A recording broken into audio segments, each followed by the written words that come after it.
Welcome friends, हमारे YouTube channel health कॉफीन पर। आज हम बात करेंगे वायरल फीवर या जिसे बुखार कहते हैं। इसमें डिस्कस करेंगे वायरल फीवर क्या होता है, वायरल फीवर के लक्षण क्या हैं, वायरल फीवर के कारण क्या हैं, वायरल फीवर का खतरा कब बढ़ जाता है, वायरल फीवर की रोकथाम या बचाव कैसे करें, और वायरल फीवर का परीक्षण कैसे किया जाता है, वायरल फीवर का इलाज क्या है, वायरल फीवर की जटिलताएं या कॉम्प्लिकेशंस क्या हैं।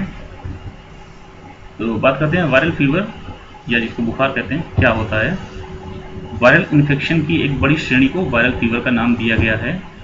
शरीर का तापमान बढ़ना वायरल फीवर की मुख्य विशेषता होती है।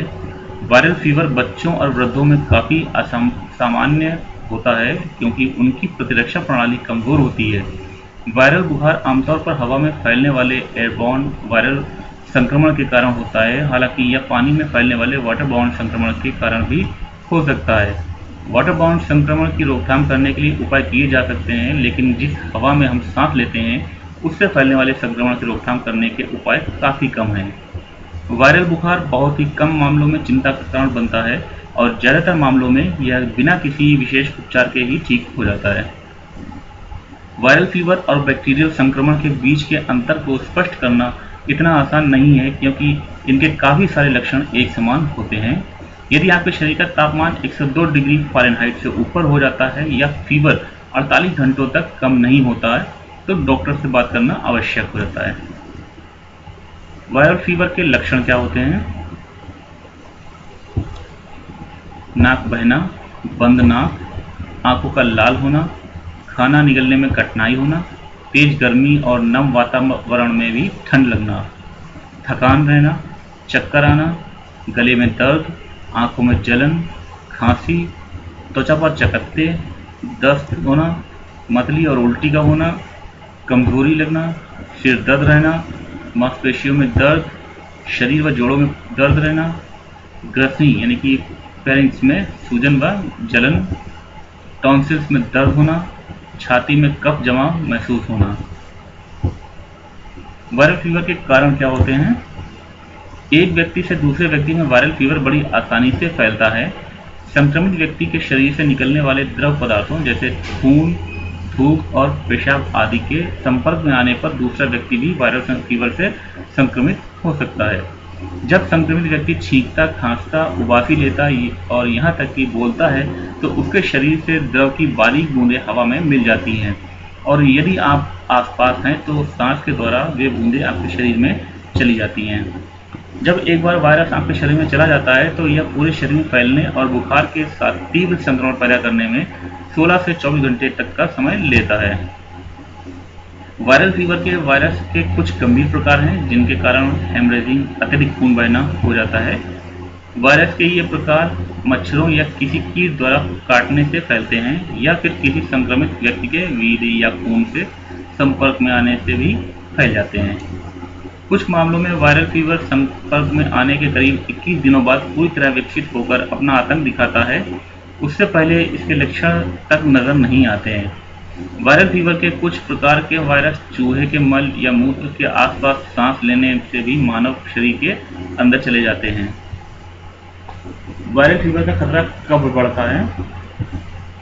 किसी संक्रमित व्यक्ति के करीब हैं, किसी संक्रमित व्यक्ति के साथ काम कर रहे हो, असुरक्षित यौन संबंध बनाते हैं, इंजेक्शन के लिए इस्तेमाल की जाने वाली सुई शेयर करते हैं, यदि ऐसी इमारत में रहते हैं जहां चूहे अधिक हों, संक्रमित पशुओं के नज़दीक रहते हैं या उन कत्लखाने में काम करते हैं, किसी ऐसे क्षेत्र में यात्रा कर रहे हैं जहां पर विशेष वायरल फीवर प्रचलित हो, ऐसे क्षेत्र में रहते हैं जहां पर वायरल फीवर के वायरस से अक्सर संक्रमण फैलता रहता हो, या शिशु, बच्चे और वृद्ध व्यक्तियों की प्रतिरक्षा प्रणाली कमजोर होती है इसलिए उनमें वायरल फीवर होने की संभावनाएं अधिक होती हैं। वायरल फीवर की रोकथाम या बचाव कैसे करें? कपड़े या जूते को गीले या नम हैं उनको सूखे कपड़ों व जूतों से दूर रखना चाहिए। बाहर का भोजन ना खाना, जितना संभव हो घर का पका हुआ भोजन ही करें। उबला हुआ साफ पानी या प्यूरीफायर का पानी पीना। अपने हाथों को अच्छे से धोए बिना मुंह या नाक को ना छुएं। जब आपको जुकाम हो गया हो तो भीड़ वाले स्थानों पर ना जाएं और जब आप छींकते खांसते जमाई लेते हैं तो अपने मुंह को साफ रुमाल या कपड़े से ढक लें। यह सिर्फ रोग को फैलने ही नहीं देता बल्कि आपको अन्य रोगों से भी बचाता है।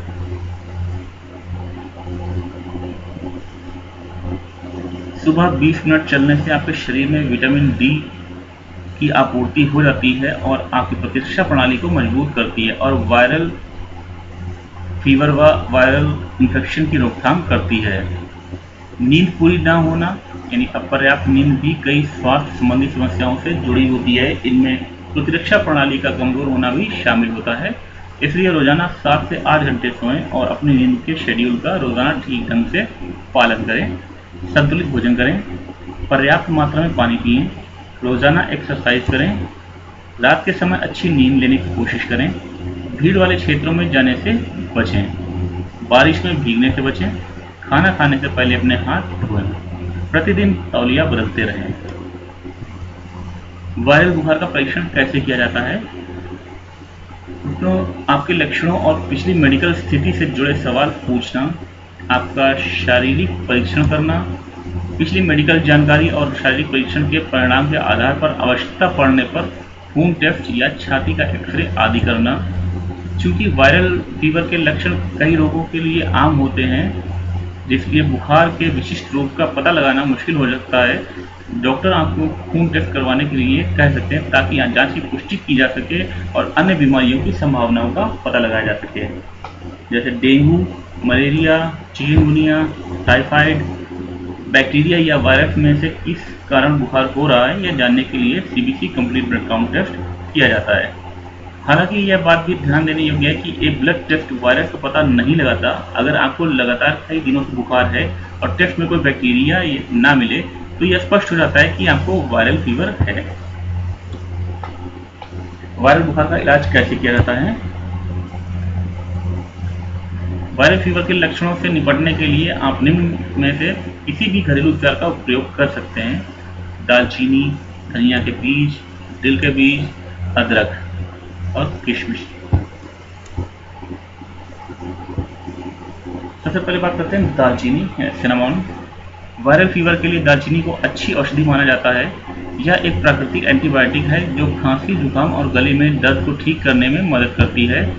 यहाँ तक कि अगर आपको थोड़ा सा भी शक है कि आपको वायरल फीवर है तो आप इसे अकेले या अन्य प्राकृतिक उत्पादों के साथ इस्तेमाल कर सकते हैं। यह वायरल फीवर को रोकने में भी मदद करती है। इसका इस्तेमाल कैसे करें? 1 कप पानी में 1 छोटा चम्मच दालचीनी पाउडर और 2 इलायची डाल लें और इसको 5 मिनट तक उबालें। इसे छानकर पीने लायक गर्म रहने पर पी लें। बात करते हैं धनिया के बीज का, कोरिएंडर सीड्स।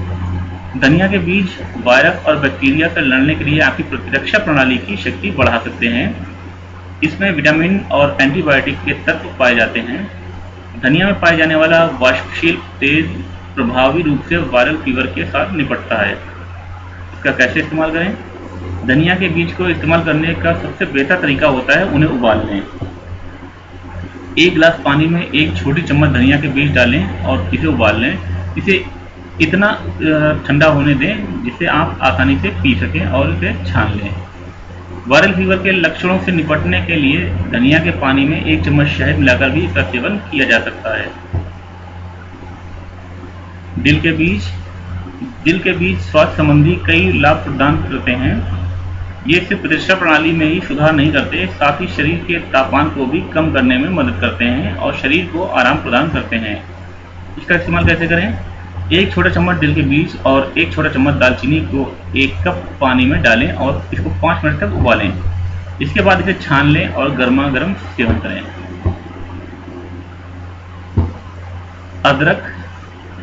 अदरक में जर्म फाइटिंग फाइटोकेमिकल एजेन होते हैं।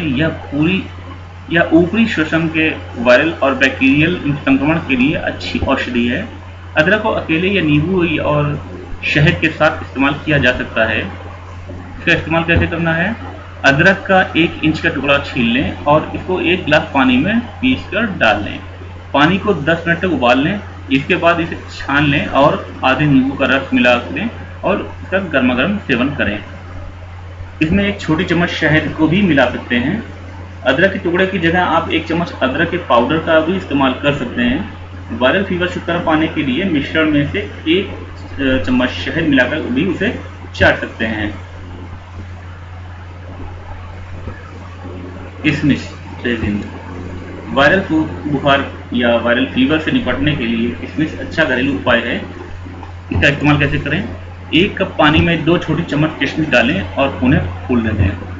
30 मिनट के बाद उन्हें पानी में ही पीस लें और फिर उसे छान लें। उसमें आधे नींबू का रस मिलाएं और पी लें। वायरल बुखार की जटिलताएं या कॉम्प्लिकेशंस क्या होती हैं?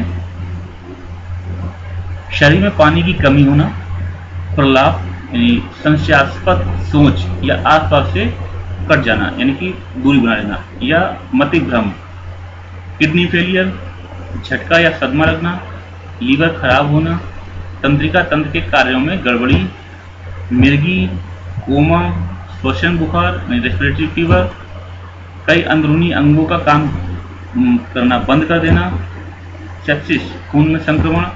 वायरल फीवर से अंदरूनी अंगों, त्वचा, आंखों या कान आदि से खून बहने की समस्याएं भी हो सकती हैं। अगर समय पर इसका उपचार ना कराया जाए तो यह मरीज के लिए घातक सिद्ध हो सकता है। Thank you friends.